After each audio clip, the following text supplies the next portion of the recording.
আসসালামু আলাইকুম রহমতুল্লাহ বারকাতুহ। সম্মানিত দিনী ভাই বোনেরা, আশা করি ভালো আছেন। সম্মানিত দিনী ভাই বোনেরা, দেখেন আমরা নামাজের মধ্যে নামাজ পড়তে এসে কিভাবে আল্লাহর সাথে মশকারি করি। আর আল্লাহর সাথে মশকারি করা মানে কত বড় পাপ এবং কত বড় জঘন্য পাপ, সেটা আপনারা সবাই জানেন। দেখেন যে সূরা ফাতিহা ছাড়া নামাজ হবে না, অর্থাৎ সূরা ফাতিহাকে বাধ্যতামূলক করা হয়েছে নামাজের মধ্যে। এর একটা বিশেষ কারণ আছে।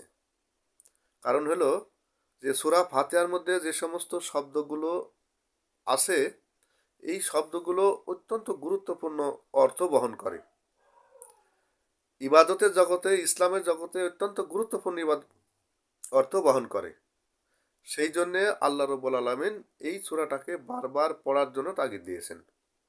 অর্থাৎ নামাজের মধ্যে সূরা ফাতিহা ছাড়া নামাজ হবে না, এই কথাটা বলে দেওয়া হয়েছে। তাহলে দেখেন যে কিভাবে আমরা নামাজ পড়তে এসেও আল্লাহর সাথে মশকারি করে জীবন নষ্ট করি, আমরা আমাদের ইবাদত নষ্ট করি, জাহান্নাম কিনে নিয়ে যাই। সূরা ফাতিহাতে প্রথমে বলা হয়েছে যে আলহামদুলিল্লাহি রাব্বিল আলামিন, এ রব সমস্ত প্রশংসা তোমার। আর রহমানির রাহিম, তুমি রব, তুমি করুণাময় এবং দয়ালু। এরপরে বলা হয়েছে যে মালিক ইয়াউমিদ্দিন, তুমি দিনের মালিক, অর্থাৎ ইবাদতের মালিক, তুমি কিয়ামত দিবসের মালিক। যখন আমি বলছি যে তুমি আমার ইবাদতের মালিক, তারপরে আমি বলছি যে ইয়াকা না'বুদু ওয়া ইয়াকা নাস্তাঈন। ইয়াকা না'বুদু মানে আমি তোমার ইবাদত করি, আমি তোমারই ইবাদত করে আসছি। ওয়া ইয়াকা নাস্তাঈন, এবং তোমার কাছে আশ্রয় প্রার্থনা করছি। এবার আল্লাহ বললেন যে তুমি কি আশ্রয় প্রার্থনা করছো আমার কাছে?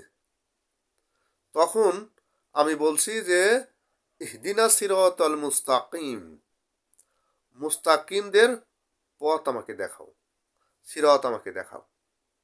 তাহলে মুস্তাকিম কারা? যারা ভালো কাজ করে, খারাপ কাজ থেকে দূরে থাকে, আল্লাহর পছন্দের লোক তারা। ওই সমস্ত লোকদের পথ দেখাও।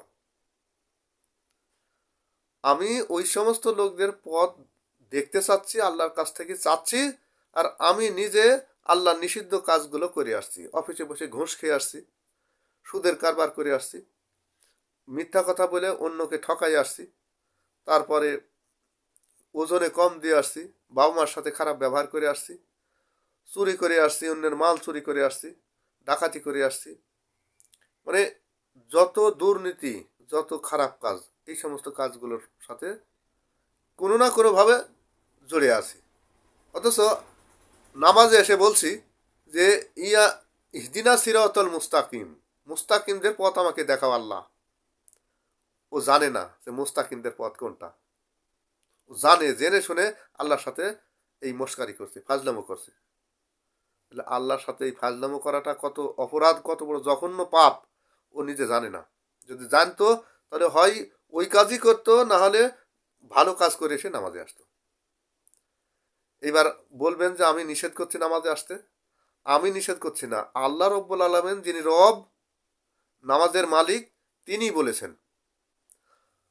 সূরা আল মাউনের মধ্যে 1 থেকে 4 নম্বর আয়াতের মধ্যে আল্লাহ বলছেন যে ওই সমস্ত নামাজের যে কপালে দুর্ভোগ, যারা এতিমদের পাশে দাঁড়ায় না এবং মিসকিনদের সাহায্য করে না, এবং তার গৃহস্থালিতে ব্যবহারযোগ্য জিনিসপত্র প্রতিবেশীদের দেয় না, এই সমস্ত লোকদের কপালে দুর্ভোগ।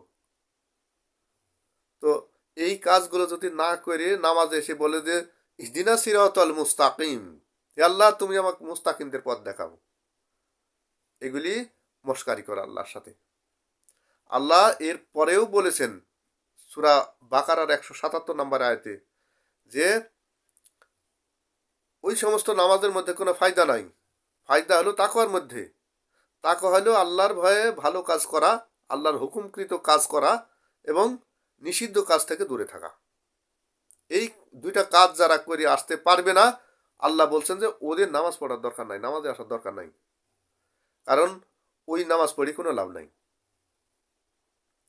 আল্লাহ রব্বুল আলমিন সূরা আনকাবুতের 45 নম্বর আয়াতে বলেছেন যে নিশ্চয়ই নামাজ সমস্ত পাপাচার থেকে মানুষকে দূরে রাখে।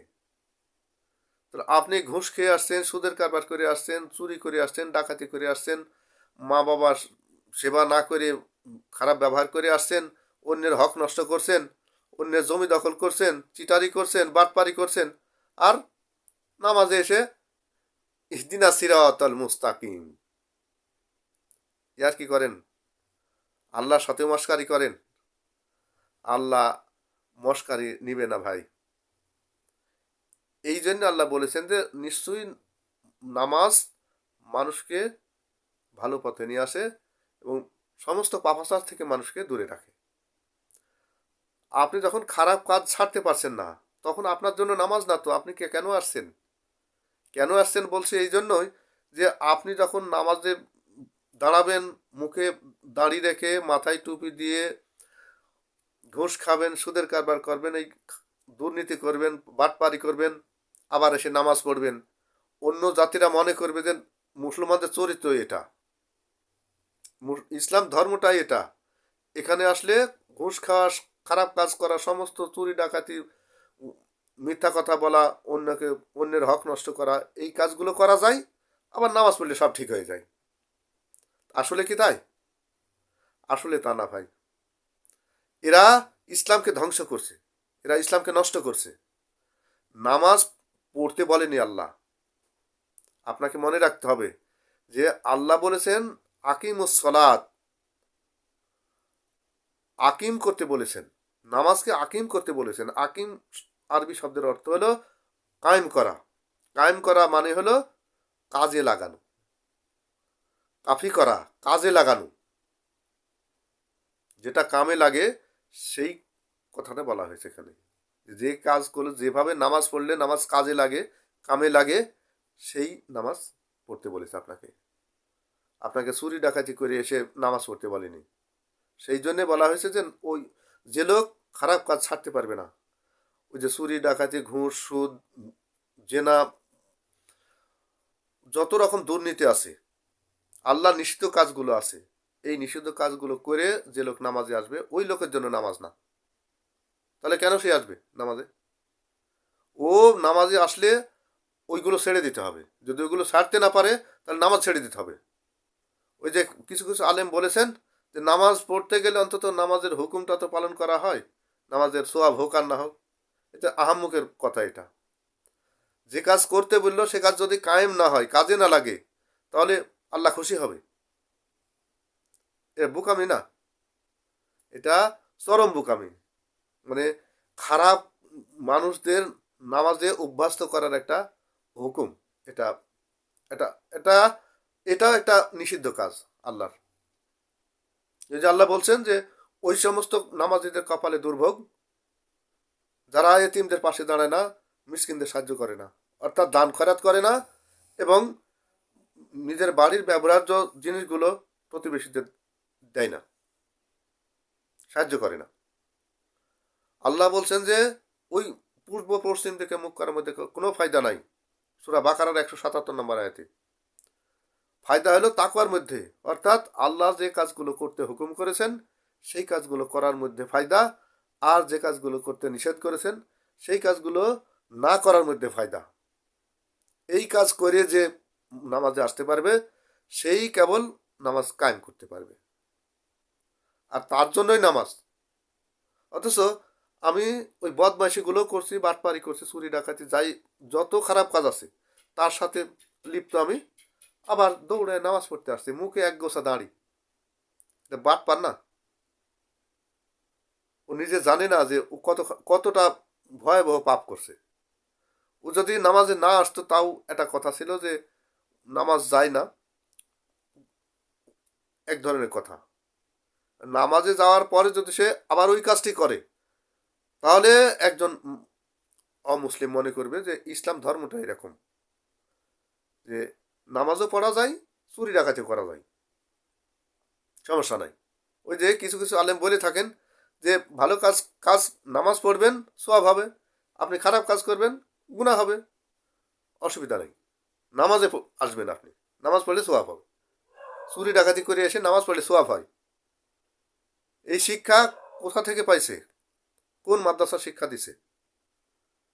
আর ইসলাম ওদের হাতে পড়েছে বলেই আজকে একটা দেশের 92% লোক মুসলিম, অথচ সেই দেশের নামাজিদের হার হলো 5%। বাকি 90% কোথায়? 85% কোথায়? 87%।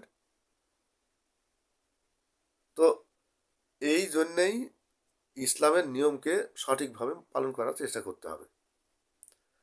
আর সেই কথাটাই বলছি যে আমরা যেন এই সমস্ত আল্লাহর সাথে মশকারি করা থেকে দূরে থাকি, নামাজে আসি, আল্লাহর হুকুম পালন করে আমরা আসি, যাতে বলতে পারি যে ইহদিনাস সিরাতাল মুস্তাকিম। এর আগের আয়াতটি আছে ইয়াকা না'বুদু ওয়া ইয়াকা নাস্তাইন। আমি তোমার ইবাদত করে আসছি। আল্লাহ ইবাদত কি? তুমি যেটা হুকুম করেছিলে সেটা করে আসছি, যেটা নিষেধ করেছিলে সেখান থেকে দূরে থেকে আসছি। অতএব আমার এগুলো তুমি জমা নাও। নামাজ হলো ভালো কাজ করা, খারাপ কাজ করাতে দূরে থাকা, এইটাকে আল্লাহর হুকুমটাকে জমা দেয়া, যে আল্লাহ আমি তোমার হুকুম পালন করে আসছি। এইটা মাথায় রাখতে হবে, মাথায় রেখে নামাজে আসতে হবে। তাহলেই সে মুসলিম, তাহলেই সে নামাজি, তাহলেই সে মুসল্লি। আমরা যেন এই ব্যাপারে সাবধান হই। সবাই ভালো থাকেন, সুস্থ থাকেন। আসসালামু আলাইকুম রহমতুল্লাহ।